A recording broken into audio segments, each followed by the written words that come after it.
Hello दोस्तों, मैं आज आप लोगों के सामने 4th सेमेस्टर BCA की पुस्तक महाभोज, जिसकी लेखिका है मन्नू भंडारी, उसके आगे के भाग के बारे में बताने जा रही हूँ। तो चलिए दोस्तों, आगे का भाग देख लेते हैं। पर दास साहब को उनके समर्थन की अपेक्षा भी नहीं थी। गहरी निष्ठा में उपजी हुई बातें गहरी बाहरी समर्थन की मोहताज नहीं होती। कभी कभी पराकाष्ठा में दास साहब कुछ दार्शनिक हो जाते हैं, लेकिन मैं क्यों किसी के विवेक अविवेक पर टिप्पणी करूं। बस अपने कर्तव्य पर चलूं और अपनी आत्मा की आवाज़ को कभी अनसुना ना करूं, यही बहुत है मेरे लिए। गीता से एक यही तो सीख ली मैंने। और आंख मूंद कर मन ही मन जैसे गीता को नमस्कार किया। दास साहब ने दोबारा आंख खोली तो ना चेहरे पर परेशानी थी, ना विषाद, ना आरोप। जैसे गीता के क्षण भर में ही सब कुछ पोंछकर उनकी अपनी गरिमा लौटा दी उन्हें। वही सौम्य शांत संयत चेहरा। सारे प्रसंग को स्थगित करके उन्होंने नए सिरे से दत्ता बाबू के साथ जोड़ा अपने को। खैर छोड़िए, आपसे तो मैं पूछ रहा था कि अब तो किसी तरह की कोई पाबंदी, कोई अंकुश तो नहीं महसूस होता आप लोगों को? होता हो तो साफ कहिएगा। साफ गोही का आदर करता हूँ मैं। दत्ता बाबू कुछ कहते उसके पहले ही दास साहब फिर चालू हो गए। पिछली सरकार ने कुछ अखबारों को विज्ञापन न देने का आदेश दे रखा था, पर सरकारी महकमों में सही बात कहने का साहस दिखलाया था। इन अखबारों ने उसी की सजा दी थी यह शायद, पर भाई मेरे साहस को तो पुरस्कृत होना चाहिए। मैंने वे सारी पाबंदियां हटा दी। अखबारों पर किसी तरह की भी पाबंदी हो प्रजातंत्र की हत्या है यह। दास साहब एक क्षण रुके, अपनी बात की प्रतिक्रिया देखने के लिए दत्ता बाबू की ओर देखा। दत्ता बाबू चेहरे पर अनंत श्रद्धा संभ्रम लपेटे बैठे थे। उसी भाव से लिपटा एक वाक्य निकला, जी इस बात को कौन नहीं जानता। हम लोग तो बहुत शुक्रगुजार हैं आपके। नहीं, शुक्रिया की कोई बात नहीं, यह तो कर्तव्य था मेरा, इसे तो करना ही था। फिर जरा चेतावनी के स्वर में बोले, आपके अखबारों को पूरे हक मिल गए, अब आप लोगों को पूरा कर्तव्य भी निभाना चाहिए। आप देश के प्रति, समाज के प्रति और खास करके इस देश के गरीब जनता के प्रति बहुत भारी जिम्मेदारी होती है अखबार नवीसों के कंधों पर, और मैं चाहता हूँ कि उसके प्रति पूरी तरह सचेत हो आप। और आप कहने के साथ ही दास साहब ने गर्दन को हल्का सा आगे करके ऐसी नज़रों से देखा कि दत्ता बाबू को लगा कि जैसे नज़रों से ही जिम्मेदारी की पोटली सरकी और दत्ता बाबू कंधों पर लद गई। जी सही फरमाया है आपने। फिर जिम्मेदारी के बोझ के नीचे दबे दबे ही पूछा, जी मेरे लायक कोई हुक्म? क्या कुछ इस तरह पूछा दास साहब ने जैसे कोई बहुत ही अपरिचित और अनसुना सा शब्द सुन लिया हो। हल्की सी तख्ती के साथ बोले, दूसरों के हुक्म पर चलकर अपना वजूद रख सकेंगे आप? मैंने हुक्म देने के लिए नहीं, केवल आपका कर्तव्य बताने के लिए बुलाया था आपको यहाँ। फिर आवाज़ को थोड़ा मुलायम बनाकर कहा, चाहता हूँ कि कम से कम इस भाषा को भूल जाएं आप लोग। दत्ता बाबू खिसियाकर रह गए। मन में कहा, यह आदमी तो हाथ ही नहीं रखने देता कहीं। अब कहें तो क्या, सरकारी विज्ञापन मिलने लगे, कागज़ का कोटा मिल रहा है। जी उसी में थोड़ी दिक्कत पड़ रही है। बात यह है तो बताइए ना अपनी दिक्कत दूर करने के लिए ही तो मैं यहाँ बैठा हूँ। एकदम कृतज्ञ हो गए दत्ता बाबू। मुख्यमंत्री खुद बुलाकर उनके दिक्कतों की बात पूछ रहे हैं। जी अगर आपका कोटा आप कोटा बढ़वा दें तो हो जाएगा। उसके लिए जो खाना पूरी करनी है कर दीजिए, और कुछ परेशानी हो तो।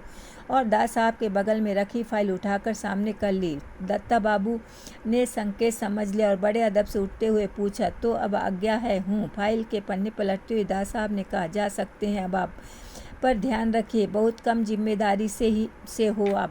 फिर नज़रों को दत्ता बाबू के चेहरे पर टिकाकर और आवाज़ में हल्की सी सख्ती लाकर बोले, आपके साप्ताहिक से कुछ अंक देखे हैं मैंने। बात की असलियत पर उतना ध्यान नहीं रहता आपका। जासूसी किस्से कहानियों की तरह बहुत चटपटा और सनसनीखेज बनाकर छापते हैं आप बातों को। आगे से ऐसा ना हो। खड़े होने के साथ ही पड़ी इस दुलत्ती ने लड़खड़ा दिया। दत्ता बाबू को हकला कर बोले, जी वो बात जो हुआ उसकी सफाई नहीं मांग रहा, आगे सावधानी बरतिए। और दास साहब ने अपना सिर फाइल में गड़ा दिया। दत्ता बाबू दास साहब के यहाँ से निकले तो भय और प्रसन्नता के बोझ से दबे जा रहे थे। उन्होंने सीधे प्रेस का रास्ता लिया। अंक करीब छप ही गया होगा। हत्या की बात तो उन्होंने भी लिखी है, और काफ़ी सनसनीखेज बनाकर ही लिखी थी। दास साहब की अंतिम बात और उनका उस समय का तेवर याद आते ही भीतर थक थर्रा गए। अभी जाकर रुकवाते हैं, जैसे भी होगा रात भर में दोबारा छपवा देंगे। सरोहा से सुकूल बाबू के भाषण की रिपोर्ट तो अभी तक नहीं आई होगी। यह भी मालूम नहीं कि भवानी ने भेजा किसे है वहाँ। वैसे तो अगले ही अंक में देते हैं उसे, पर यदि रात में आ जाती तो इसी अंक में दे देते। ऐसा निकालना है इस अंक को कि दास साहब भी मान जाए। एक बार नज़रों में चढ़ जाए मसाल तो पौ 12। प्रेस पहुंचकर भवानी आखिरी फर्मे का मैटर ओके करके मशीन पर चढ़ा चुका था और घर जाने की तैयारी में था। वैसे ऐसा कभी हो नहीं पाता। जिस दिन अंक निकलने वाला होता है उसके पहले वाले रात प्रेस में ही गुजारनी पड़ती है। भवानी को उससे बाहर जाने को तैयार देख दत्ता बाबू ने पूछा, यह अभी कहाँ चले? भवानी ने तुरंत जेब से सिनेमा के 3 पास निकालकर मेज पर फैला दिए और हंसकर कहा, आज 9 बजे के बाद का समय भवानी ने अपने नाम का लिया। वैसे आखिरी फर्मा मशीन पर चढ़ा दिया। सवेरे अंक तैयार है। ऐसी की तैसी तुम्हारी और तुम्हारी भवानी की। आज जाना नहीं हो सकता। मालूम भी है मैं कहाँ से आ रहा हूँ। दत्ता बाबू ने कंधा दबाकर खड़े हुए भवानी को फिर से कुर्सी में धांस दिया।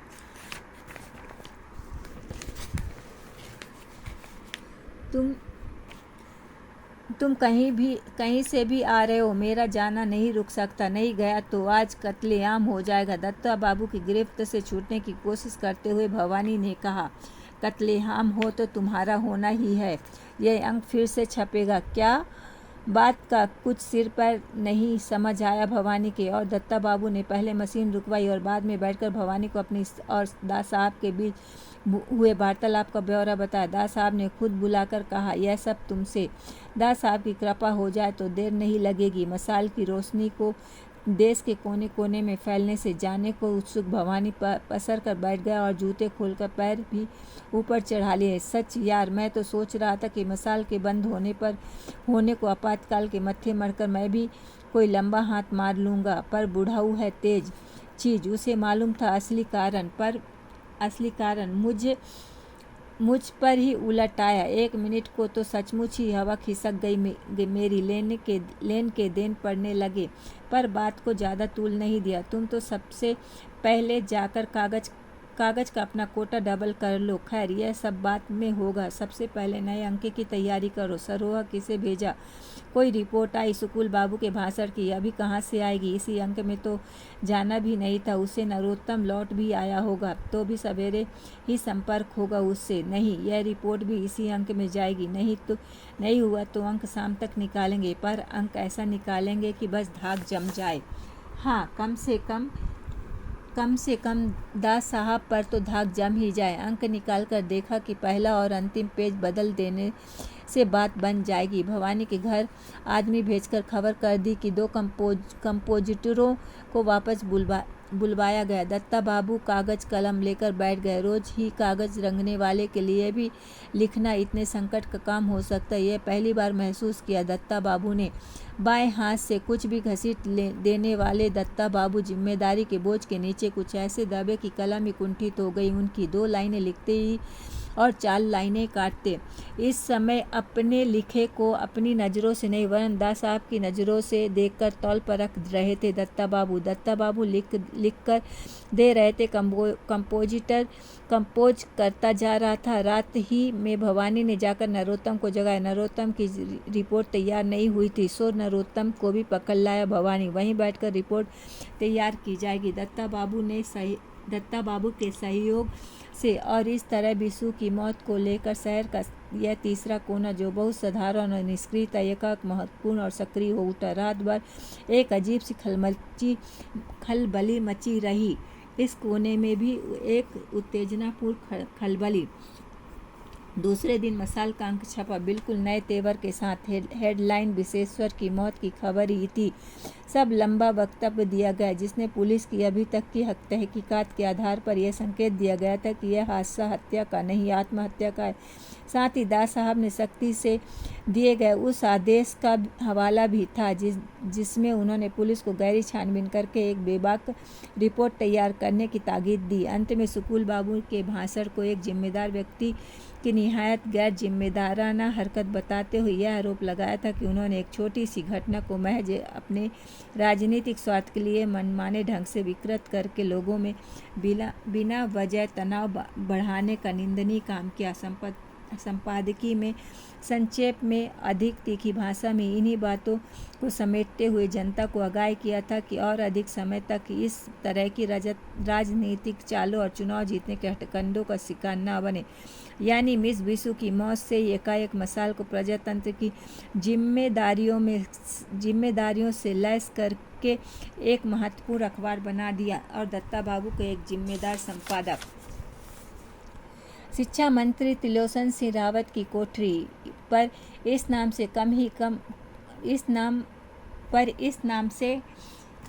कम ही लोग जानते हैं इन्हें। सबके बीच तो लोचन भैया के नाम से जाने पहचाने जाते। केवल नाम से ही लोचन नहीं, कुछ समय पहले सचमुच ही जनता के प्रिय लोचन हो गए थे। बात कोई बहुत पुरानी भी नहीं, मुश्किल से 4 साल पहले की है। उस समय सुकुल बाबू भी विधानसभा के सदस्य थे। तभी राजनीति में एक ऐसी मारक हवा चली जिसमें बड़े बड़े राजनेताओं की रीढ़ को नीचे खींचकर दुम में बदल दिया था, जो अपने से ऊपर वाले के सामने केवल हिलती रहती थी। ढोल पीटने और दुहाई देने के लिए तो जरूर प्रजातंत्र था, पर उसकी असलियत यह कि प्रजा बिल्कुल बेईमानी और तंत्र मुट्ठी भर लोगों की मनमानी। ऐसे समय में लोचन बाबू सुकुल बाबू के विरोध में खम्भ खोड़ ठोक कर खड़े हो गए।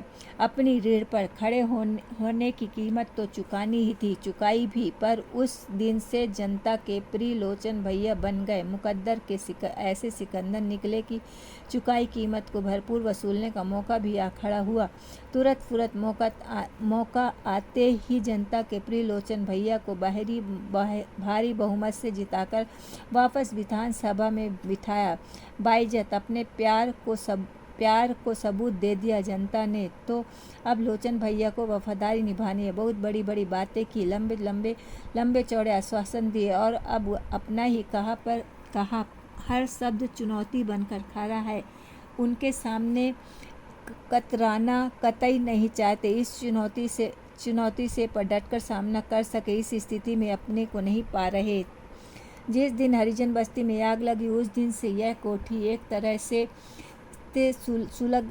सुलग रही है। कोठी नहीं कहना चाहिए, लोचन भैया का मन सुलग रहा। सरोहा चुनाव के लिए सुकुल बाबू के वजन के जितने भी नाम प्रस्तावित थे उन सबको धराशायी करके बेशर्मी और ढिठाई के साथ 2 कौड़ी की औकात वाले लाखन को खड़ा किया गया। उसने उस आग को और भड़का दिया। लेकिन विशु की मौत से तो एकदम लपटे उठने लगी। उसके मन में आत्मा के साथ बलात्कार करने की व्यथा क्या होती है यह इन दिनों से ही जाना है। लोचन भैया ने देश की गरीब जनता के प्रति पूरी तरह समर्पित उनका व्यक्तित्व उनके अपने लिए एक भारी समस्या बन गया। बहुत बर्दाश्त कर लिया, अब तिल भर भी और नहीं वाली मुद्रा अपनाए घूम रहे हैं पिछले हफ्ते से। केवल लोचन भैया ही नहीं, दास साहब ने मंत्रिमंडल से भी अनेक विधायक असंतुष्ट है और असंतोष के अपने कारण भी है। वैसे ईमानदारी की बात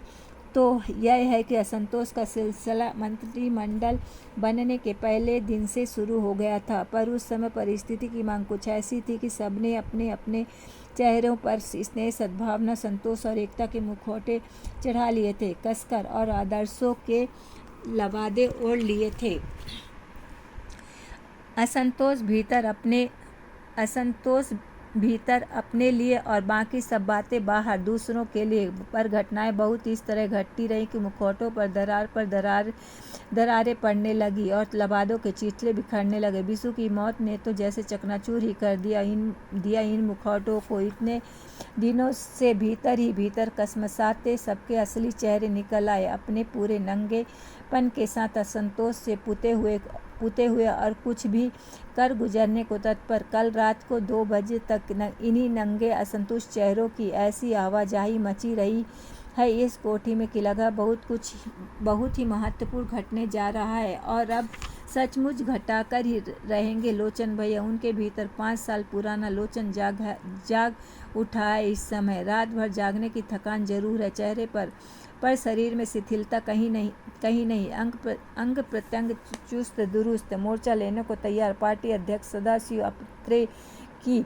जिन्हें लोग अप्पा साहब कहते, प्रतीक्षा में बैठे। सवेरे लोचन बाबू ने मिलने के लिए समय मांगा तो अप्पा साहब ने बताया कि वे इधर ही आ रहे हैं किसी काम से और ठीक 9 बजे खुद ही पहुंच जाएंगे। कहा है तो जरूर पहुंचेंगे और 9 बजे ही पहुंचेंगे। कुछ ऐसी विपरीत स्थितियों में जीवन जिया है अप्पा साहब ने कि बात के पाबंद तो हो नहीं सके चाहकर भी, पर समय की पाबंदी का यह हाल ही लोग चाहें तो घड़ी मिला लें उनके आने जाने से। ठीक 9 बजे प्रकट हुए अप्पा साहब। कलफ स्त्री से चुस्त दुरुस्त, शुभ वर्णी खादी की पोशाक और गांधी टोपी शरीर के अविच्छिन्न अंग की तरह हमेशा सिर से ही चिपकी रहती है।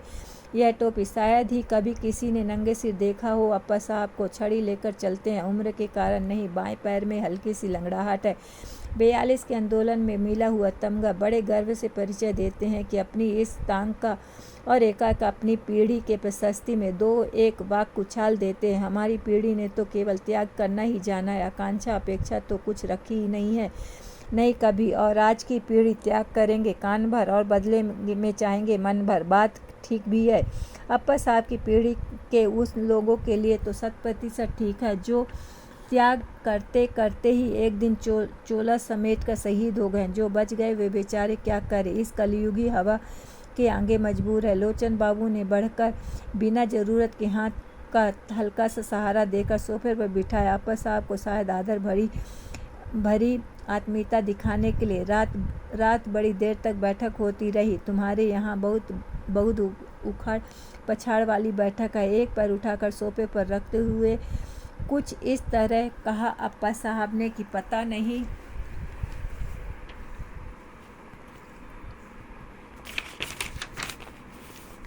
नहीं लग सका कि यह प्रश्न था आरोप, पर बात सीधे ही शुरू की उन्होंने। फालतू की भूमिका में जाया करने के लिए समय है उनके पास, ना शायद धैर्य। हाँ, उसी सिलसिले में मैं मिलना चाह रहा था आपसे। फिर एक क्षण रुके लोचन बाबू, मानो अगला वाक्य कहने से पहले उसे तौल रहे हों। कल अंतिम रूप से यह निर्णय लिया गया है कि अब हम लोग एक दिन के लिए भी इस मंत्रिमंडल का हिस्सा बनकर नहीं रहेंगे। स्थितियों को और अधिक बर्दाश्त करना अब संभव नहीं है। अपनी बात की प्रतिक्रिया देखने के लिए अप्पा साहब के चेहरे को गौर से देखा, फिर अपनी बात पूरी कर दी। और दास साहब का मंत्रिमंडल भी नहीं रह सकेगा। हम लोग कौन?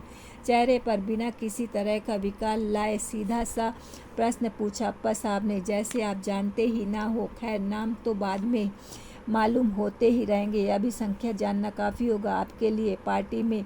पार्टी के 140 सदस्यों में से 85 सदस्य हैं हमारे साथ, स्पष्ट बहुमत और तुम नेतृत्व कर रहे हो उनका। इस बार स्वर में सीधा आरोप था और आरोप में अध्यक्ष पद के रौब की अनगूंज। उससे कोई फर्क नहीं पड़ता। सरेआम जिस तरह के जुल्म और ज्यादतियाँ हो रही हैं उन सब के साझीदार हो हम भी। लानत है हम पर। आवेश के मारे लोचन बाबू का चेहरा तमतमाने लगा। अत्याचारी को संरक्षण दो और पीड़ितों को कुचलो, यही थे हमारे आदर्श, हमारे सिद्धांत, जिन्हें लेकर चले थे हम। स्वर में जैसे चुनौती भरी हुई है लोचन बाबू के सिद्धांतों और आदर्शों में तो यह भी नहीं था कि हम अपने व्यक्तित्व, स्वार्थ और हित को पार्टी की एकता और उसके हित से ऊपर रखेंगे। बात बेहद ठंडे लहजे में की गई थी, पर लोचन बाबू एकदम भुन गए। तमक कर पूछा, कौन देख रहा अपना स्वार्थ? गरीब तबकों के हित की बात करना अपने हित की बात करना, जातिवाद का विरोध करना अपना स्वार्थ है। मुख्यमंत्री बनने का आश्वासन मिला है, स्वर में आक्रोश नहीं पर चीर देने वाले व्यंग्य का पैनापन जरूर है। क्षण भर को तिलमिला गए लोचन बाबू, लेकिन तुरंत ही अपने पर जब्त कर लिया उन्होंने। अतिरिक्त आवेश कहीं उनकी अपनी कमजोरी का प्रमाण न बन जाए। भरसक अपने को तनाव मुक्त करके सहज बनाया लोचन बाबू ने। फिर चेहरे पर एक बहुत ही महीन किस्म की अभिजात्य में लिपटी व्यंग्यात्मक मुस्कान पोती और बोले, अधिकतर समय दास साहब के साथ उठने बैठने के कारण इस नतीजे पर पहुँचे आप तो कोई आश्चर्य नहीं। तभी लोचन बाबू की बिटिया चाय लेकर आई। कप थामने के बाद बिटिया को बड़े स्नेह के साथ बाएं से थामकर अपने पास बिठाया अप्पा साहब ने। अरे तू जो बहुत जल्दी बड़ी हो रही है सोना, अच्छा है जल्दी से बड़ी हो जा और अपने बाबूजी के कंट्रोल में रखना शुरू कर दे, बहुत फनफनाते रहते हैं। और एक बुजुर्गाना हंसी। सोना बिना कुछ जवाब दिए अप्पा साहब की गिरफ्त में से छूटकर भागी और भीतर गायब हो गई। इस वाक्य से बातचीत में जो एक हल्का फुल्कापन आया था सोना के साथ ही वह भी गायब हो गया।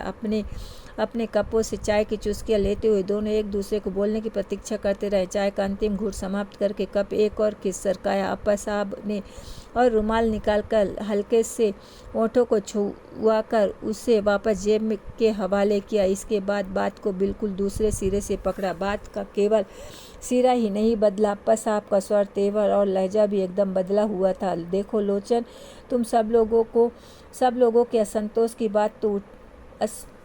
असंतोष की बात तो उठती ही रहती है, बल्कि कहूँ कि हर दूसरे तीसरे दिन ही उठती रहती है। बहुत गलत भी नहीं कहता है मैं तुम लोगों को। तुम क्या सोचते हो? मेरे अपने मन में असंतोष नहीं, जो कुछ हो रहा है जिस तरह हो रहा है बहुत खुश हूँ मैं उससे। और सचमुच ही असंतोष और दुख की हल्की सी छाया उभर आई अप्पा साहब के चेहरे पर। गलत बातें हुई और गलत बातें सभी को असंतुष्ट करती हैं, पर यह मत भूलो कि हम एक ऐसे चौराहे पर खड़े जहाँ से बिना दुविधा के कोई एक रास्ता चुन पाना संभव नहीं है। एक क्षण चुप रहकर फिर अप्पा साहब ने अपनी बात आगे बढ़ाई। जानते हो, इस समय तुम लोगों ने आपसी मतभेद ऊपर कर सामने आए या कि मंत्रिमंडल गिराया जाए तो सरोहा चुनाव पर क्या असर पड़ेगा उसका। बात केवल एक सीट की नहीं, सुकुल बाबू के आने की है। उनकी जीत हमारी नालायकी का डंका पीट ऐलान होगा कि नहीं, पार्टी के लिए अच्छा होगा यह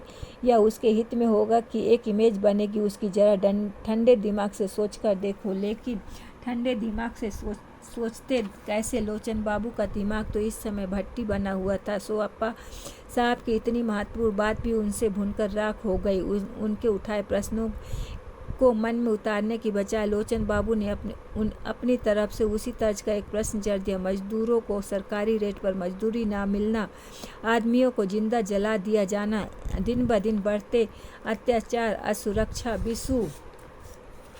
बिसु की मौत, इन सब से तो चार चांद लग रहे हैं ना पार्टी की इमेज पर। पार्टी का ध्यान ही किसे रह गया है आज? आवेश है कि रह रहकर उभर ही आता लोचन बाबू के स्वर में। क्या करें, उनके व्यक्तित्व की बनावट ही ऐसी है। तनिक भी आहत नहीं हुए अप्पा साहब इस आवेश से। पार्टी की सुरक्षा और सुनाम दोनों को बनाए रखना उनका दायित्व है और वे काफ़ी सचेत भी हैं अपने इस दायित्व के प्रति। हाँ, प्रतिष्ठा पर ठेस तो लगी है इन सब बातों से, और अब जो थोड़ी बहुत प्रतिष्ठा बची है तुम उसे मटियामेट कर दो। एक बड़ी ही असहाय सी कातरता उभर आई उनके चेहरे पर। जनता के अनंत विश्वास, प्यार और सद्भावनापूर्ण समर्थन के मजबूत पायों पर खड़े होकर भी हमारी पार्टी की उम्र जुम्मा 8 दिन बस। इस विडंबना पर उन्होंने कंधे उचका कर हाथ झटक दिए। लगता है आप लोग इस बात को तो शायद बिल्कुल भूल ही गए हैं कि दास साहब के व्यक्तित्व से परे भी पार्टी का कोई अस्तित्व है। लोचन बाबू के स्वर में आरोप का स्पष्ट था और क्षण भर को सकपका भी गए अप्पा साहब। फिर बात को संभालते हुए बोले, तुम गलत समझ रहे हो। मेरा मतलब केवल इतना ही था कि सुकुल बाबू का आना पूरी पार्टी के लिए खतरनाक साबित हो सकता है, इसे भूलो मत। तो दोस्तों, आज के लिए इतना ही है। थैंक यू, धन्यवाद।